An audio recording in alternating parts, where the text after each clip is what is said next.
Yet another school abductions as a military rescue over 80 and more still missing in Afaka area of Kaduna State in northwest Nigeria. How would the Buhari government solve these abductions in our schools? And the Ministry of State for Petroleum has apologized for the stories around the increase in the pump price of petrol. He said the president has not approved any increase, and such increase should be ignored. Thank you so much, everyone, and welcome to Politics Today, live on Channels Television. I'm Sean Kimberley at Channels Television's global headquarters here in Lagos, Nigeria. It's another Black Friday, but we'll get to the reasons why we need to find a solution to these school abductions quickly. In Kaduna State, yet another abductions have happened, but how do we end this trend? Stay with us, everyone, as we talk about the solutions right here on the program. But let's tell you about some court stories and those indicted of stealing government money. A 5-man panel of the Supreme Court has affirmed a 10-year jail term slammed on the former governor of Plateau State, Senator Joshua Dariye, who is serving a 10-year jail term for criminal breach of trust. In a lead judgment read by Justice Helen Ogumiju on behalf of Justice Mary Odili panel, the court held that the appeal court was right to have affirmed the judgment of an Abuja High Court, which originally sentenced Senator Dariye. The Apex Court, however, quashed the charge of criminal misappropriation of funds, which carries a 2-year jail term.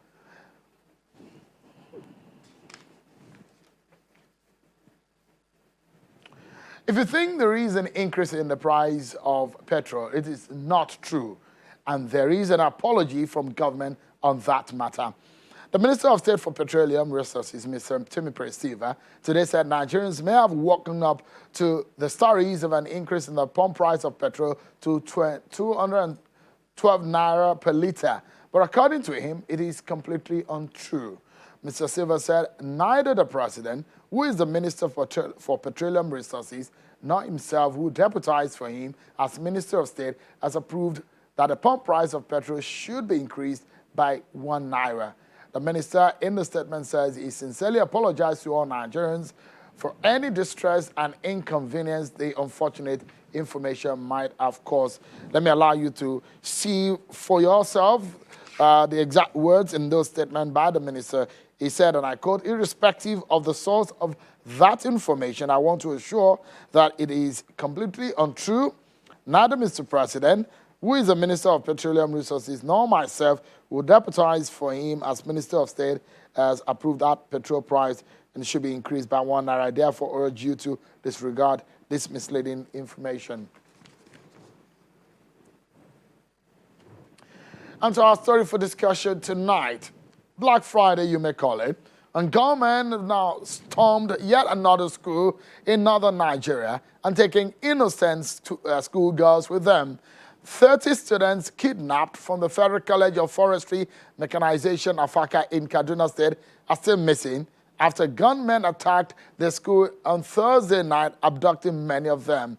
The state government says the troops were able to rescue 180 students shortly after the incident happened, while efforts are ongoing to rescue the remaining students. The State Commissioner for Internal Security and Home Affairs, Samuel Arwan, explains that 42 female students, 130 male students, and 8 staff were rescued by the troops. Let me show you a picture of what the past abductions we've seen under the President Buhari government in the last few years, and before then, what it's looked like. At least in the last 5 years, we've seen so many school abductions, and this is a pictorial representation of what we're dealing with right here in Nigeria. Most of these are in the northern region of the country, from Kankara to Dapchi, from Jangebe to Chibok, Kagara, and now Afaka. We've seen this situation happening, and military and security agencies are working to rescue these people that have been abducted. Well, the president only yesterday reiterated the shoot-on-sight order on those who carry AK-47 and has also promised that there won't be any kind of abductions again. But where do we go from here? Few days after he said there won't be abductions, we've seen yet another one happening in Kaduna.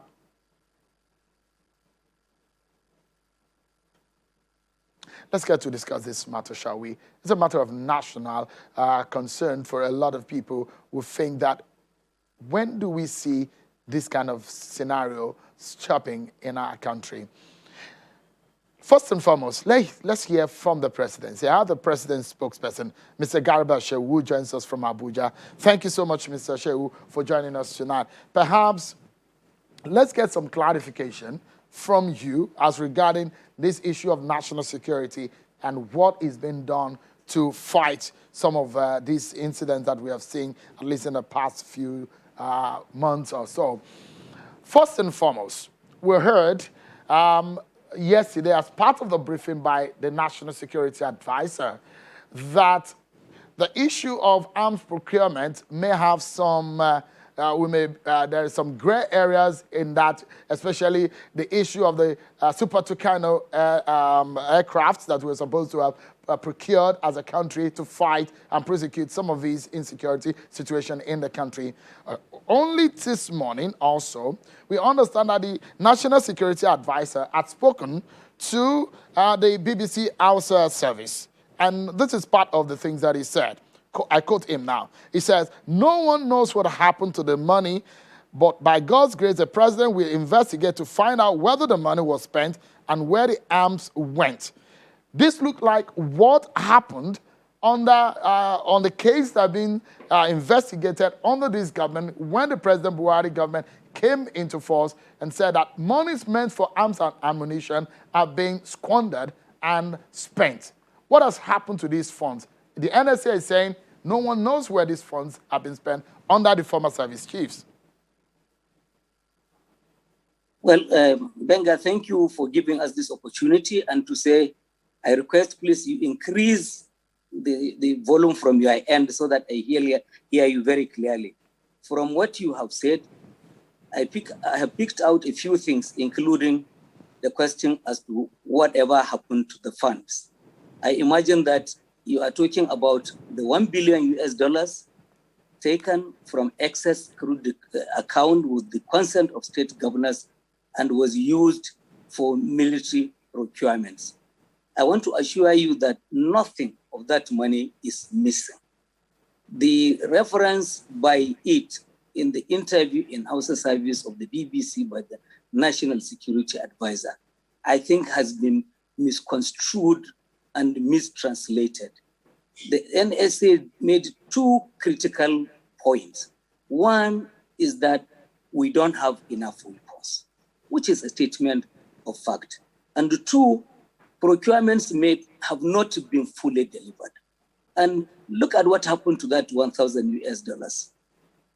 530 something, 36 or thereabouts of that amount was paid directly in a government-to-government transaction with the US government.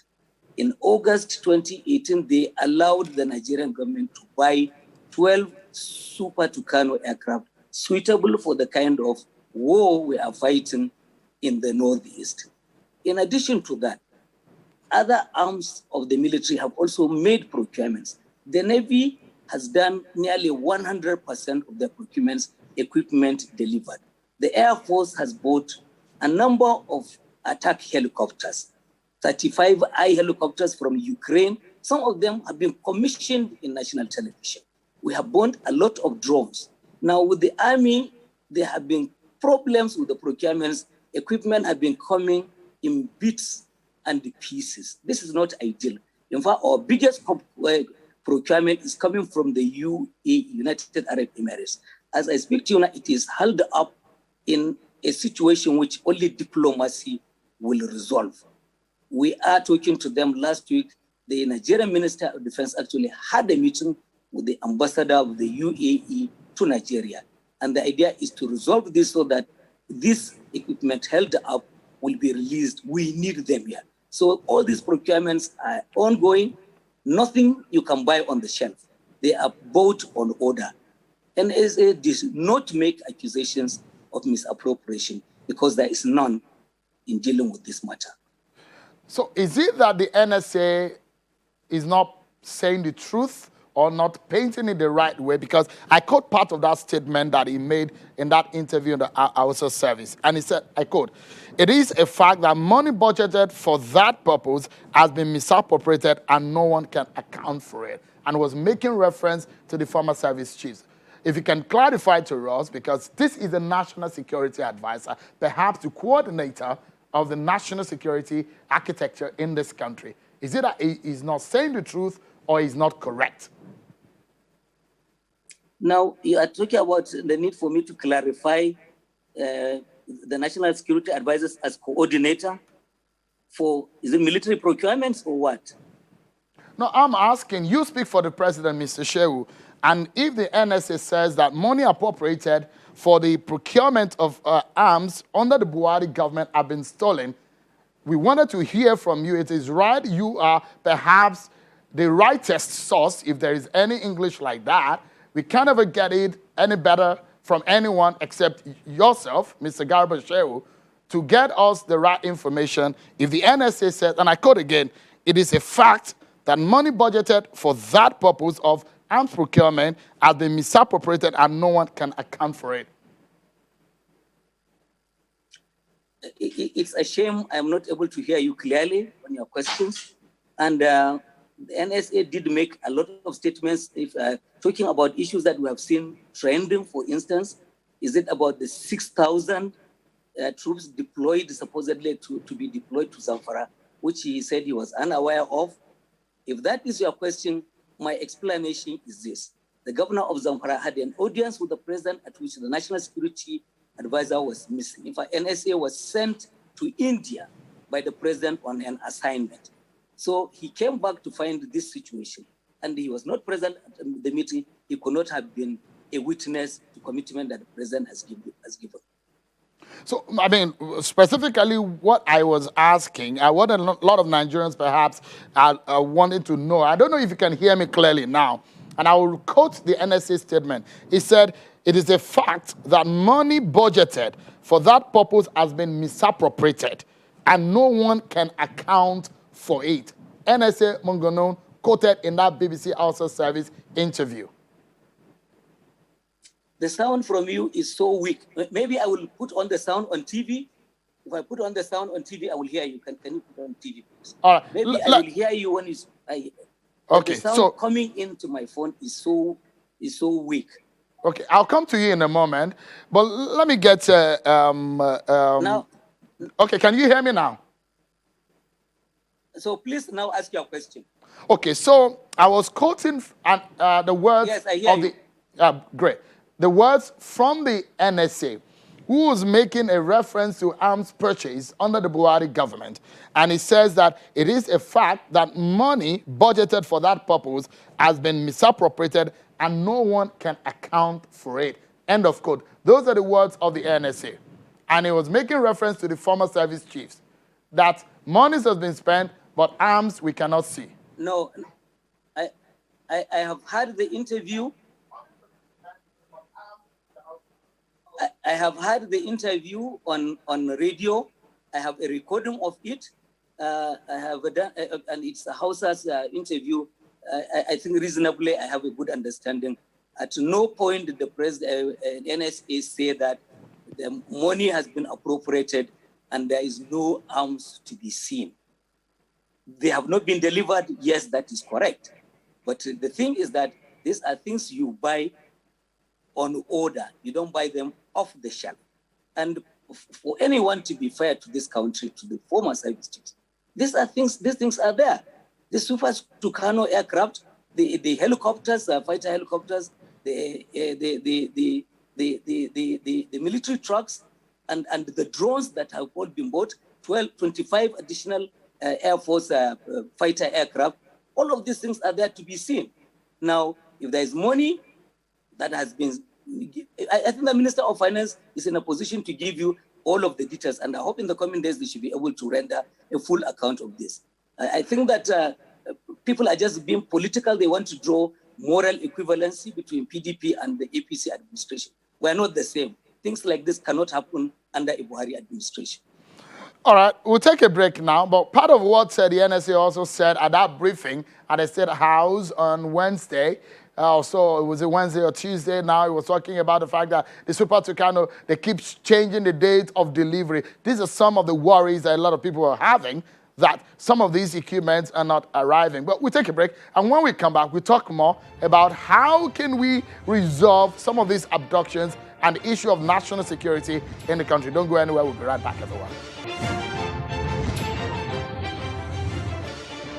Thank you so much, everyone, for staying with us. I've been talking to the Senior Special Assistant to the President on Media and Communications, Mr. Garba Shehu, who is in Abuja.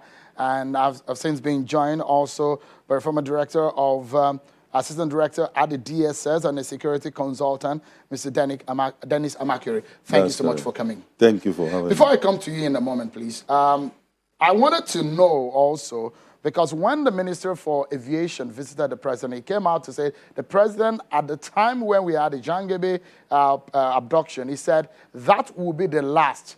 But unfortunately, there is another one. How is the President reacting to this latest one? If you are referring to what Minister Hadi Sirika said on a visit leading a delegation to Katsina, he did correct himself thereafter. He said that given all of the arrangements that have been put in place and strategies that have been formulated and actions being undertaken, look, we are hoping this will be the last. He corrected himself. Because, look, there is a risk in that kind of magisterial statement.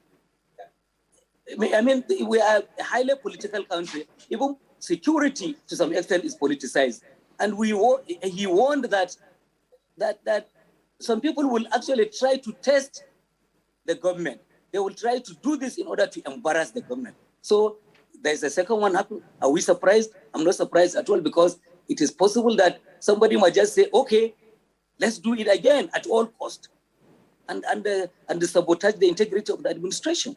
But we are doing the most of that. The President has sent 6,000 troops. He has given 6 weeks deadline to the new military commanders, and he says, I want to see results. We should give them the benefit of the doubt. But it is not all about President Buhari alone. What are the states doing?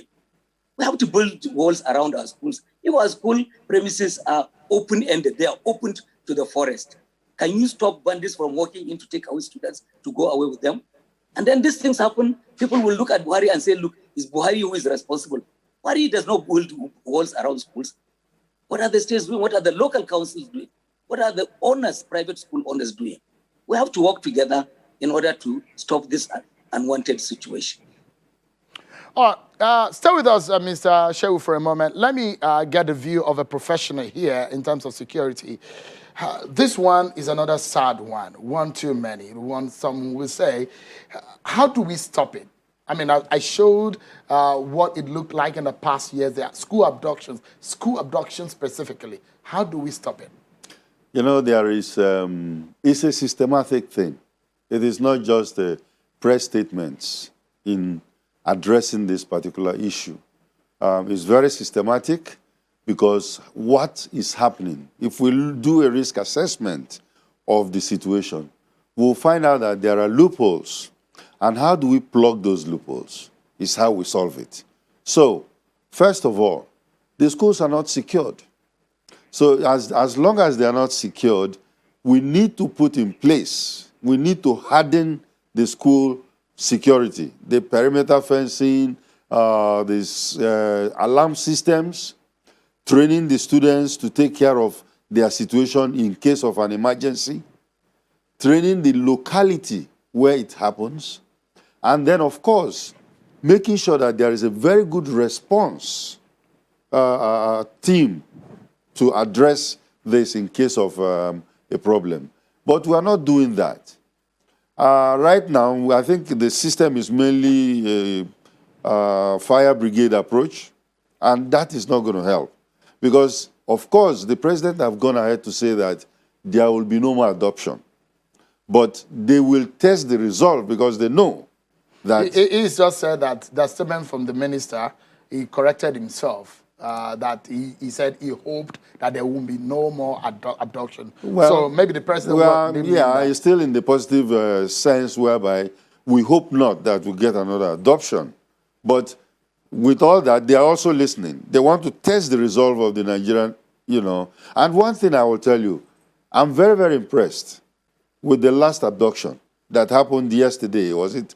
The Kaduna Day. Yeah, the Thursday night. Yes. At the forestry school. The response, although it was a little bit late, but for starters, it was good. Good in the sense that they went after them. Here, we don't go after them before, what we used to do, wait, and then you see some politicians go there, make statements, governor will go and make statements, and then they will go away. But this time, they were right after them. If you don't make them feel uncomfortable, they will continue doing it. But when they find out that this venture is becoming dangerous, then they will, be very, very careful. Your job was largely about intelligence gathering. Yes. That's your forte Of when you course. were in service. After the Jangebe attack, Sokoto State Government, Kano State Government, they moved to shut the schools. There was a concept of the Safe School Initiative. Yes. Part of that idea was to set up super camps, super schools, where they brought all the schools together. Does it make sense to go in that direction, or what would you suggest to state governments? Because Mr. Shehu is saying the state governments and the other tier of governments also need to take action. Well, schools, you might have some federal schools, but schools mainly are state schools. And of course, I don't like the idea of governors shutting down schools. Because if you shut down schools, Boko Haram wins. If any school you shut down, Boko Haram will win. Because what is Boko Haram?